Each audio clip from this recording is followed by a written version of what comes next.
উপাসনা দি, আপনাকে স্বাগত আমাদের চ্যানেল রাজ্যতে। অনেক ধন্যবাদ। বলো। আজকে হঠাৎ আমরা দেখতে পাচ্ছি ইডির হানা, একেবারে তল্লাশি অভিযান চালাচ্ছে আইপ্যাকের অফিসে এবং আইপ্যাকের যে কর্ণধর তার বাড়িতে, কি বলবেন? দেখুন, মূলত এই দৃশ্যটা আমাদের সকলের চোখের সামনে স্পষ্ট হয়ে গেছে যে বিজেপির আর কোনো অস্ত্র নেই। তারা এই নিজেদের পকেটে যাদেরকে গুঁজে রেখেছে, অর্থাৎ ইডি, সিবিআই, তার পরবর্তীতে ইলেকশন কমিশন, প্রত্যেকটা ক্ষেত্রে তারা তাদেরকে ব্যবহার করার পরবর্তীতে তারা মনে করছে যে বাংলা দখল করা তাদের জন্য সম্ভব হবে।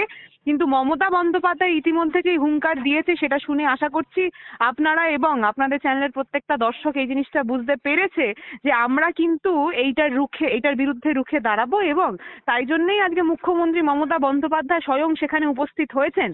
মুখ্যমন্ত্রী যদি না বলি, আমি দলনেত্রী মমতা বন্দ্যোপাধ্যায় বলবো এখানে, কারণ প্রত্যেকটা ক্ষেত্রে আমরা প্রত্যেকে এই দৃশ্য দেখলাম যে কিভাবে কংগ্রেসকে হেয় করার প্রত্যেকটা প্রচেষ্টা করে গেছে বিজেপি, এবং তারা ইডি, সিবিআই থেকে শুরু করে ইলেকশন কমিশনকে ঠিক এইভাবেই ব্যবস্থা জন্য অনুরোধ করছে, এবং তারা যেন ঠিক এইভাবেই ব্যবস্থা নিচ্ছে। আজকে যখন আইপ্যাক অফিসে রেড পড়ছে, আমাদের সকলের প্রশ্নটা এইখানে, যখন ইলেকশন একদম আর কদিন বাকি, তখন আইপ্যাক অফিসে রেড পড়া মানে আমাদের যেই তথ্য রয়েছে, আমরা প্রত্যেকে যখন সেখানে যাই, সেই বক্তব্য থেকে শুরু করে সেই বিভিন্ন নথিপত্র, সেই জিনিসটা ইডি নিজেদের হাতে নেওয়ার চেষ্টা করছে। অমিত শাহ এবং অবশ্যই বিজেপির প্রত্যেকটা ব্যক্তি যারা রয়েছে, তাদের মূলত চক্রান্ত এইটাই, যাতে তৃণমূল কংগ্রেসের যেই স্ট্র্যাটেজি রয়েছে সেই জিনিসটা ধরা যেতে পারে। কিন্তু আমাদের কথা হচ্ছে, এই জিনিসটা এইভাবে আর কদিন, বাংলার মাটি এইসব নোংরামি সহ্য করে না।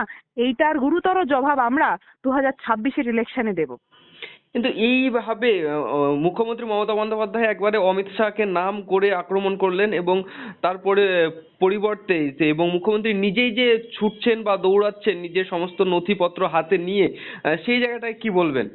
দেখুন, মূলত আমি আবারও বলছি যে দলনেত্রী মমতা বন্দ্যোপাধ্যায় যে কাজটা করছেন, এটা দলনেত্রী হিসাবে একদমই ঠিক কাজ বলে আমরা অন্তত মনে করি। এবং এই জন্যেই এই কথাটা আমরা বলতে বাধ্য হচ্ছি যে যখন যেখানে ইলেকশন একদম গায়ে, ঠিক সেই সময় আমরা যেই ব্যক্তিরা যখন সেখানে একটা স্ট্র্যাটেজি মেকিং, একটা অর্গানাইজেশন, সেখানে যখন আমাদের স্ট্র্যাটেজি তৈরি হয়, সেখানে দাঁড়িয়ে হঠাৎ করে যখন বিজেপির দালালরা, রীতিমতো দালাল কথাটা ব্যবহার করতে আমি বাধ্য হচ্ছি এখানে, যে তারা যখন সেখানে উপস্থিত হয় শুধুমাত্র মালিকের কথা অনুসারে, তখন এই জিনিসটা আমাদেরকে আবারও স্পষ্ট করে দেয় যে গণতন্ত্র থেকে শুরু করে আজকের দিনে দাঁড়িয়ে আমাদের প্রত্যেকটা ব্যক্তির ভোটাধিকার চুরি করার জন্য যেইভাবে বিজেপি উঠে পড়ে লেগেছে, ঠিক সমানভাবে তৃণমূল কংগ্রেসের স্ট্র্যাটেজিটা চুরি করার জন্য কিন্তু আবারও আইপ্যাক অফিসে এই হানা দেওয়া, এটা আমাদের সকলের চোখের সামনে স্পষ্ট। এবং খুব স্বাভাবিকভাবে তৃণমূল কংগ্রেসের শুধুমাত্র নেত্রী নয়, কোনো একজন ব্যক্তিও এই জিনিসটা হতে দেবে না, তার বিপরীতেই সকলের কণ্ঠস্বর উঠে আসছে, এবং এটা খুব স্বাভাবিক দৃশ্য।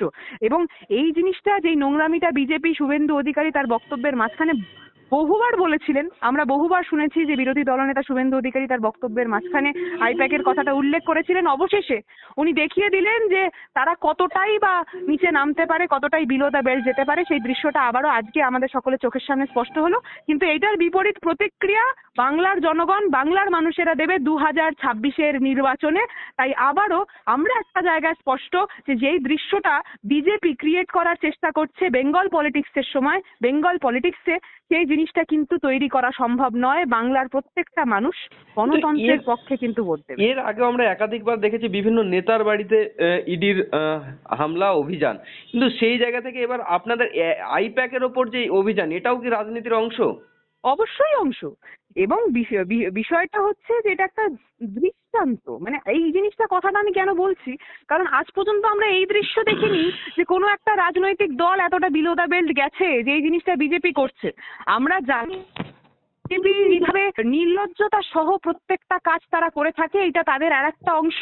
কারণ এই দৃশ্য, অর্থাৎ আইপ্যাকের মতো যেই জায়গায় একটা স্ট্র্যাটেজি মেকিং অর্গানাইজেশন, যেখানে স্ট্র্যাটেজি তৈরি হয়, যে কথাটা আমি আগেও উল্লেখ করলাম, সেই জায়গাটায় হানা দেওয়া টিপিক্যালি তৃণমূল কংগ্রেসের প্রত্যেকটা আগামী স্ট্র্যাটেজিটা জানা, বা সেই জায়গাটা, সেই নথিপত্রটা চুরি করে নিয়ে যাওয়া তাদের মালিকের কাছে, এটাই মূল উদ্দেশ্য। এবং এইটার বিরোধিতা আমরা প্রত্যেকে করি। এটার বিরোধী কণ্ঠস্বর হিসাবে আমরা প্রত্যেকে কিন্তু উঠে আসবো আগামী দিনে। আমরা স্পষ্ট কণ্ঠে একটা কথা বলতে চাই, এইভাবে কিন্তু বাংলাকে দাবিয়ে রাখা সম্ভব নয়, এইভাবে সম্ভব নয়। অসংখ্য ধন্যবাদ দিদি আপনাকে।